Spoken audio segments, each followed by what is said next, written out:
What's up, guys? Welcome back to another StarCraft 2 video. Again, I am your caster, War Battle, and in this game video, it will be the third game of Week 2 of the DuSt League Season 3 between Rival Gaming and Flipside Tactics Academy. And just to introduce our players, we have spawning in the top left-hand corner for Flipside Tactics Academy, the Blue Protoss, Nexa. And in the bottom right, for Rival Gaming, the Green Terran player, Cuddlebear. So, if you haven't already, please go check out the previous two games. Because that would make sense to watch 1 and 2 before 3, right? Right, guys? That's right. Well, so, just to recap, if you haven't watched it already, which I don't know why you wouldn't have watched it already. If you haven't, please pause and go check it out. Okay, so, we saw game 1 on DuSt Towers between Cuddlebear and Fried Pork, I think his name was. I think it was Fried Pork. I'm like 99% sure it was Fried Pork. And we saw Cuddlebear go for some 2-base aggression and hit with a really good timing. He did really well with his Reaper and his Hellions to kind of shut down the map awareness from Fried Pork, as well as shutting down the creep spread. But in this game, we're seeing a proxy out of Nexa. Now, the question is, what kind of proxy is it going to be? We're not going to find out until the Cyber Core's done. I personally am thinking this is going to be a Starport. Or Stargate. No, it's a Robo.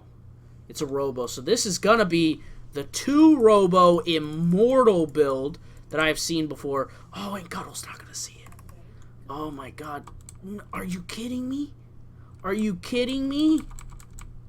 Right out of the range. So this is going to prove to be interesting. Now, Cuddlebear has gone up. He has seen only one pylon. He knows there's a proxy somewhere. He's searching around for it. He knows the proxy's somewhere. And it's going to be, if you haven't seen this build before, you make Immortals out of these 2, right? So you make like 4 Immortals, and then you just make a bunch of Adepts. And you just try and go up the ramp. You hope he expands early. You try and go up the ramp and just kill him, because they just won't have enough, right? That's the idea. And Cuddle is, he doesn't have a huge amount yet. He has spotted it now, though, so he knows exactly what build it is. So he should know how to counter this. Getting a medevac for this tank, for the tank evac micro, is super big, or super huge right now, because it just means that your tank should never die to those Immortals, right? So your tank, when you drop it, you should drop it out of the range of the Immortals being able to shoot, hit the Immortals, maybe get 2 shots off. If the Immortals get too close, you just pick it up. You pick it up and you go away. You know, there is nothing that you have to do to pressure it. So, we're going to see 1 Immortal out. We're going to see the Warp Prism come in. And then, to counter that, Nex is going to go for Immortal drop. So he's going to use that Warp Prism to counter the tank evac play and be able to kind of drop the Immortals on top of the tank evac. But he goes for the Liberator first. He goes for the Liberator rather than the medevac first. Just look at how fast. Those Immortals tear down buildings so fast. And honestly, he could sit here and put the Warp Prism here for the high ground vision and just target that supply depot, target the reactor, maybe even target the barracks. But 2 tanks out. You can't drop on top of that with 4 Marines and a medevac. That's a lot of damage. The Adept goes down.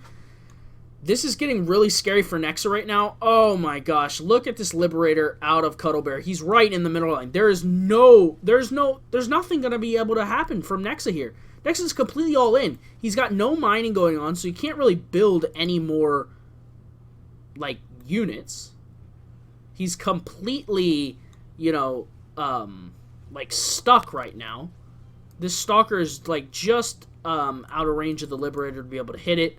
Behind this, we see 4 Immortals out now for Nexa, but Cuddlebear, he's happy behind this. He's fine. He is shutting down, or he was at least, shutting down the mining from Nexa. He killed a lot of workers. He's down to 13 probes, which is not a whole lot. That is not a whole lot. And with these Marines, the nice thing is here, he has 4 Immortals. And 4 Immortals, that's a lot of firepower. That is a lot of firepower that you just can't, like, ignore. You can't just sit and, like, pretend. But if he sits in front of and takes tank shots, he's going to lose Immortals like that. 2 Immortals go down. 3 Immortals go down. That's going to be GG. Oh, my lord. Just lost all 3 of his Immortals right there to the tank shots. Oh, just a little bit of miss micro there from Nexa, and that's what happens. You miss micro slightly, and you lose everything you got. So that's going to do it for the 3rd game. I hope you guys enjoyed. If you liked the video, please hit the like button, hit the subscribe button, and be sure to leave a comment if you have a comment, question, or concern. And be sure, be sure here, we're just getting all the Bashores. Be sure to follow us on Twitter. The Twitter is linked in the description. It is at Rival Gaming Pro on Twitter. So, yeah, be sure to go check that out. And I will see you guys in the 4th game.